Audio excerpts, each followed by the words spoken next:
Welcome back to Cities on Console. Welcome if you're new. Today we will be doing our weekly development diary deep dive. Of course, this week we're talking about game progression. We talked a little bit about it a few days ago in our featured highlights reaction video, of course, but today we are looking to get into all the details. This week's dev diary is actually a pretty short one, but hopefully there's enough to still get answers to some of the questions that came up during the featured highlights video. Before getting into the video, however, I want to ask you to consider subscribing to the channel if you haven't already, and to drop a like if you end up enjoying today's video or finding it informative. And, as always, please also feel free to drop a dislike if not, as any and all engagement is welcome and helps me improve the channel and make more of the content you all find helpful, entertaining, and worthwhile. But, without further ado, let's get into the Cities Skylines 2 Game Progression Developer Diary. Welcome. It's time for another Cities Skylines 2 Dev Diary. Today is all about game progression, which has two layers, milestones and development trees. As you might expect, milestones unlock new services, policies, and info views, but the process of unlocking them is different in Cities Skylines 2. Development trees, an entirely new feature, exist for each service and bring a new level of customization to game progression. Both systems are tied together as milestones give you points to spend in your development trees, allowing you to unlock more advanced services. Our goal with this approach was to give you the freedom to create the city you want without requiring you to reach high population numbers or using the unlock all function. If you want to build just a small town next to the international airport or the ChirpX Space Center, then you're able to do just that. So let's dive into milestones and development trees. Perfect, and just before we do dive into that, that's kind of exactly what I was talking about in the featured highlights video the other day. I really like that you'll be able to kind of just build what you want to.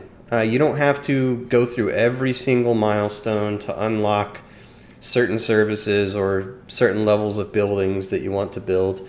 You can kind of just pick and choose the way you do that. And if you want to sort of just build like a reasonably large city, but not the full, what was the last milestone called?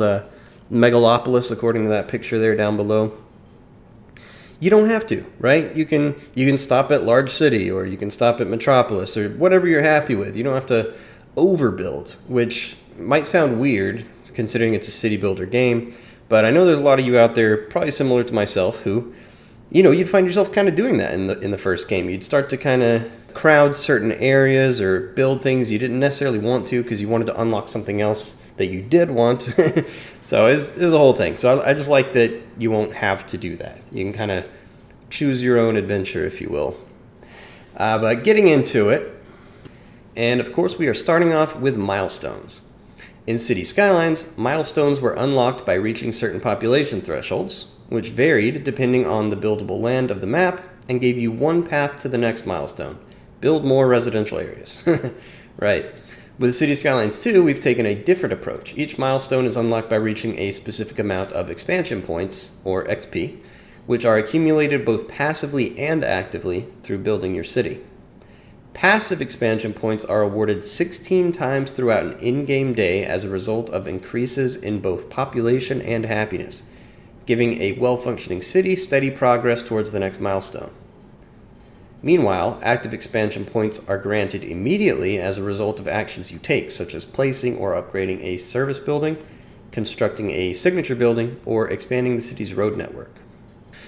Cool, so this kind of just gives us a little more information on that system. So even when you're not really in a building phase in your city, you can gain points up to 16 times a day just based on increases in population and happiness. So as the buildings you maybe have recently built start to become more populated, or new generations are being born even, or happiness is increasing for whatever reason, even if you're not in a full developmental phase with your city, you can still rack up this XP and move toward the next milestone. So very different from the first game for sure. And we get our first picture here of the milestones menu. It says each milestone comes with several rewards and new options for your city. So we'll have a look at that. And yeah, so our first proper look at the milestones menu, of course, aside from what we sort of briefly saw in the featured highlights video the other day, And this gives us the Big Town milestone, which is milestone number 8, according to the menu here to the left, and of course the title here as well, it mentions milestone number 8.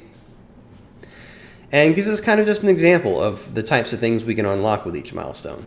We get an immediate cash injection of almost 2 million. We get 10 of these expansion passes, which again, I think that's what they called it, which essentially were the ability to unlock up to 10 more tiles of the map, right? And we also get 8 of these developmental points as well, which I'm sure we'll get into properly as we move through the article. But yeah, really cool, nice, clean, easy to read sort of menu, and just a good example of the types of things we can have. And so on that note, for Big Town, this is when we first unlock high density housing.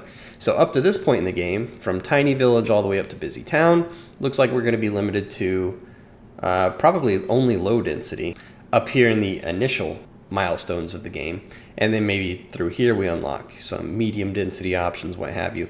But high density is only unlocked once we are officially a big town. So that's good to know.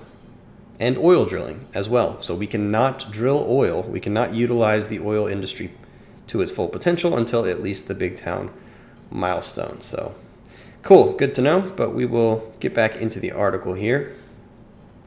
And well, we were just kind of talking about the milestone rewards, at least for that big town achievement.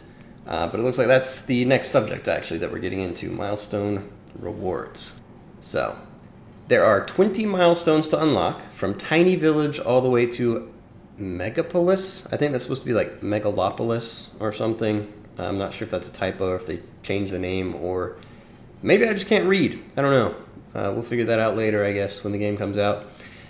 Anyway, each one grants you a mix of monetary rewards, development points, and expansion permits, as well as access to new city services, policies, and management options. As your city grows, you will need to answer more of your citizens' needs by providing them with additional services, such as public transportation and communication. You also gain access to districts and can customize areas of the city using policies. You can find out more about those topics in the City Services Development Diary, which we covered a few weeks ago. So there's a video here somewhere if you want to go back and find that. But moving on, milestones also unlock new zone types to help your village grow into a thriving city, as well as more ways to control your city's economy through increased loan limits, taxation, and service fees. If you missed it, we covered these options in a previous development diary, Economy and Production, which we very recently went over, and again, you can find that in a previous video. The number of monetary rewards, development points, and expansion permits increases with each milestone, enabling you to respond to your city's growing needs. We discussed expansion permits in Maps and Themes, which just leaves development points, so let's get into how those work. And just before we do, we have our second image here of the day. It says, see the rewards you've earned when you reach a milestone, and go straight to the progression panel to spend your development points right away.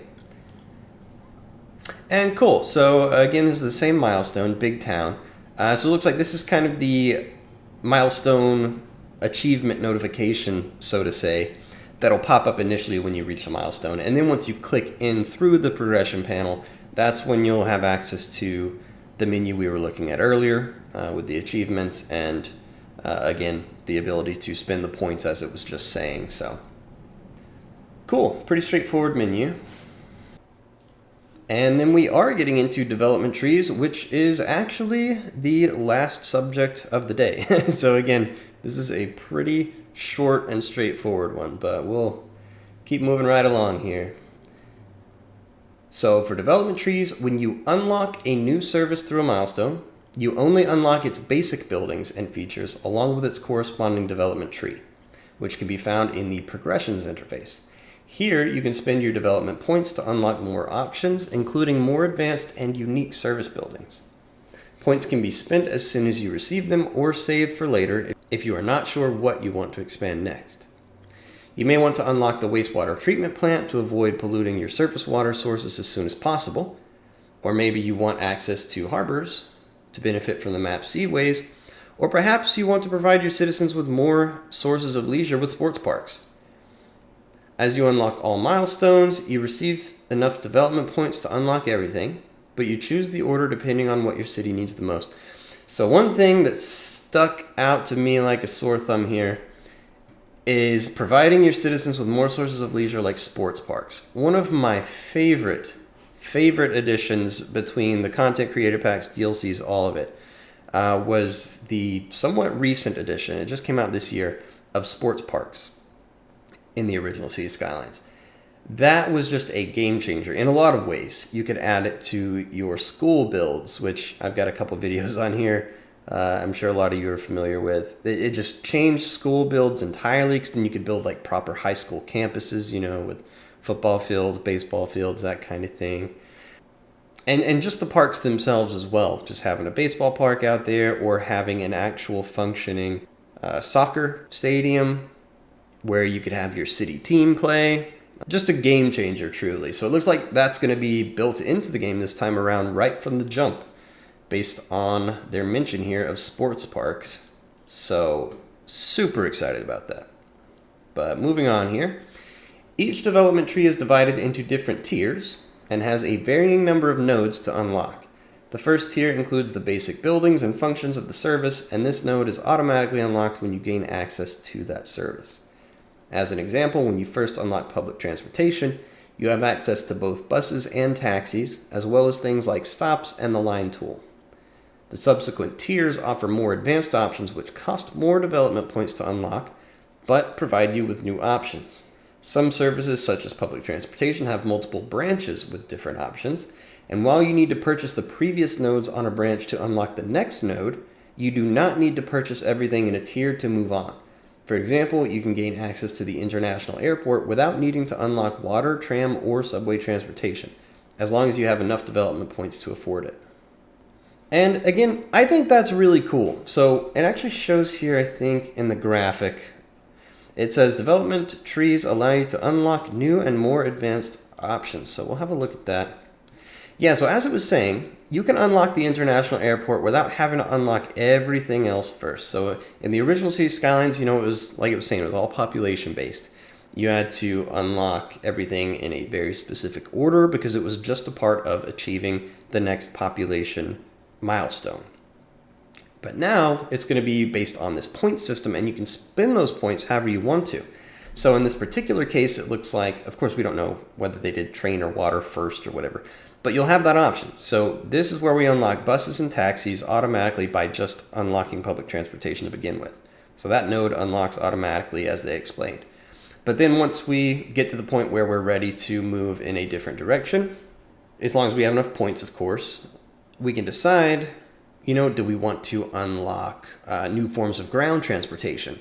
And if we want to use trams or subways, we'll need to first unlock trains, which makes sense that there's sort of prerequisites as we go, but it's still pretty wide open. Once we unlock trains, however, we can do trams and subways if we want to, but we don't have to. But we can unlock the international airport down the road if we so choose without having to unlock these first. So I kind of like that. And also it looks like if we wanted to, we could just go straight for nothing but air travel. So we can unlock, I'm guessing this is like a regional, you know, just like your basic airport, and then you can unlock the international airport after the fact. And of course as well, you can go water. So you can kind of do this in any order you want. There is, you know, a certain level of prerequisite, as we were talking about, but only to an extent that makes sense. And then everything else is totally just up to your own personal choice and how you want to develop your city. So I really like that balance. I think they've struck a really good balance with the prerequisites existing where it makes sense for them to, but not making it the same order of unlocks no matter the map, no matter the situation, and requiring you to reach certain populations to get to those next milestones. I think they've really corrected the system, for lack of a better term, this time around. And this is literally the last paragraph of the article. How you choose to spend your development points shapes your city. Unlocking more transportation options early on allows you to integrate them as your city grows, while advanced power plants can provide your citizens with cheap and reliable electricity. We're excited to hear which options you prioritize and how that differs from city to city. And then, of course, next week we will be talking about Citizen Simulation and Life Path, which I think will be very interesting. But yeah, that's it for this week's Developer Diary. Just like the featured highlights the other day, this one is really straightforward compared to some of the others we've had, but it definitely gives us a better understanding of the progression system for City Skylines 2. I still feel like the order in which things are unlocked makes so much more sense than in City Skylines 1. I like the implementation of the XP and development tree systems. There's definitely more freedom to choose your own path, like we've been talking about with every new city build. And anything that adds freedom of expression with a game like this is always welcome to me. But I want to hear what you guys are all thinking. Are you happy with what we know now about game progression in City Skylines 2? What are you excited about, or what questions or concerns do you have? Please let us know in the comments below. And lastly, as always, I want to let you know that I really appreciate you hanging out with me today, and I want to encourage you to consider subscribing to the channel if you haven't already, and to hit that like button if you enjoyed the video or found it informative. And of course, if you didn't enjoy it, please feel free to drop a dislike as well. But with all that said, I want to thank you again, and I hope you all have a great day.